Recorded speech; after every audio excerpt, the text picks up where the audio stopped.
Hey, I'm John Cannell. Today on Preppy Kitchen, we're making baklava. So let's get started. So first we're assembling the baklava. Then while it's in the oven, we'll make this easy, amazing syrup to pour all over the top. First off, we're gonna melt 1 cup or 226 grams of unsalted butter.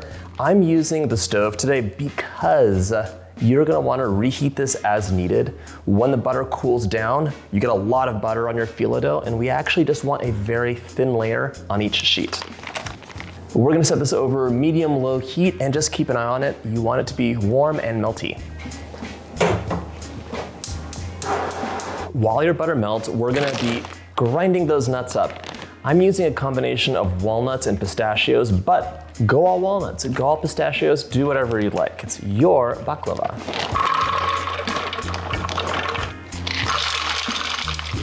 We're gonna pulse these nuts so they're finely chopped, not like meal, but nice small pieces, but we still have some crunch.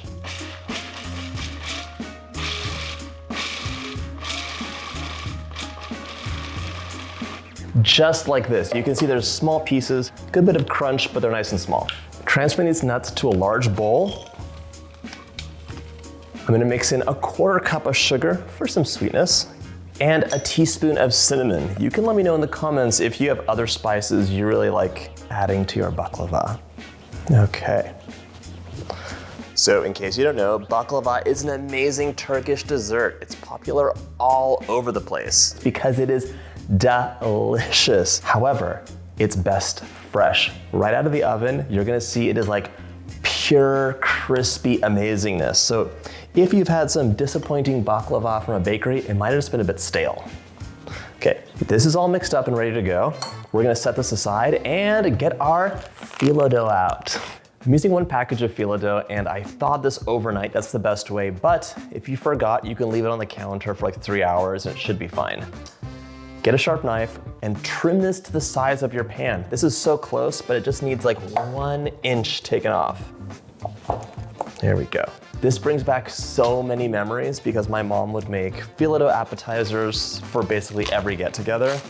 The one thing you wanna watch out for with phyllo dough is it dries out so quickly. So I'm just gonna use the rest of this covering and keep it covered while I talk and work so that it doesn't dry out. You could also use a very slightly damp towel. You also don't want to get it too wet though. Grab your melted butter, grab a brush, and we're gonna get to work. So the deal is you want 10 layers on the bottom. Give your pan just a really quick brush of butter. Now we're gonna place our first layer of phyllo dough on. If you have a tear, it's totally fine, by the way. You have so many layers to come. Now we're gonna brush that warm butter on top. Just get a nice thin layer. The butter is gonna fry this phyllo dough in the oven, really, so it's gonna be so golden and crispy. First layer done, got several to go. Okay, we're gonna pile 10 layers of phyllo dough on the base. And repeat.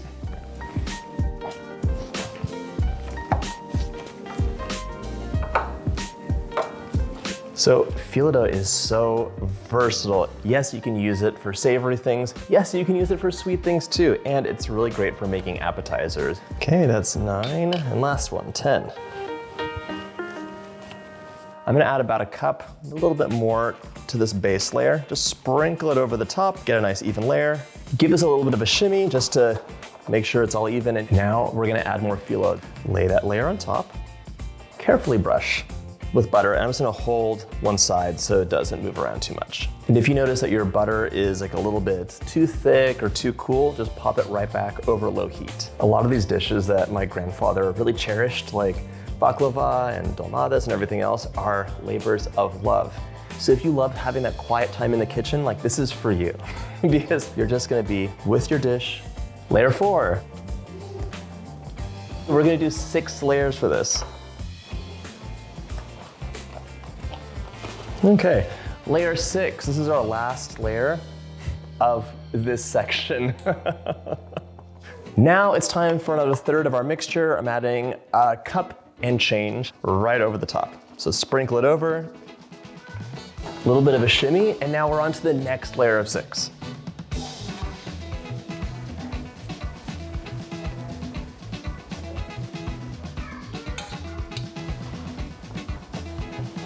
Layer 5, it is so satisfying to see this build up slowly. I don't know why, it's like one of the most personally satisfying things I could do. Layer 6, okay, we're gonna give this a butter. All right, we're gonna sprinkle our mixture on top, and now our final layer of 10. So it might seem like, oh, this is so much work. It really isn't, it goes by quickly. And a little tip from my mother is if you're ever doing anything with phyllo dough, just double the recipe, make 2 and pop one into the freezer.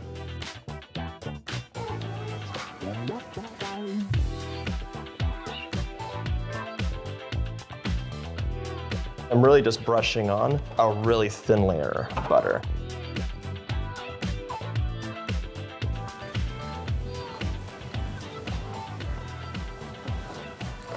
One final brushing with butter, and I will say this is not ready to pop into the oven because we're gonna score it. So right now I'm scoring every 2 inches. Sometimes I go a little bit overboard and make massive baklava, which is fine, but this is better. And now we're gonna do a cut. So I'm gonna cut horizontally.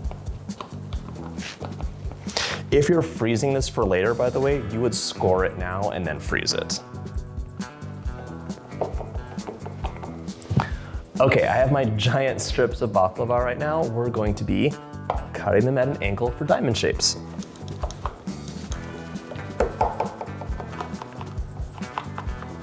This is scored out in a very satisfying diamond pattern. So now we're gonna pop this into the oven, 350 for about 50 minutes. And while it bakes, we'll make our delicious honey lemon syrup. First, the honey syrup, then the lemon. 1 cup of water into a pot, half a cup of sugar, 100 grams. And now for 1 cup of honey, which is 340 grams. Okay, this is gonna go over medium-high heat. Give it occasional stirs, and once it comes to a boil, keep an eye on it. You might have to reduce the heat. While it's cooking, zest and juice 1 lemon.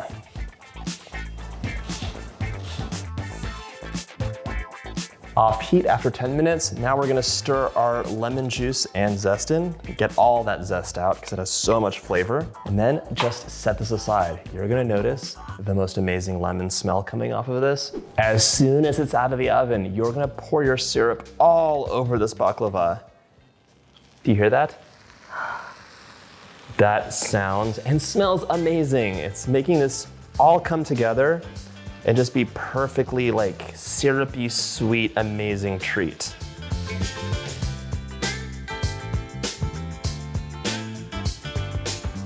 Look at those flaky layers with all the nuts and syrup. These are delicious.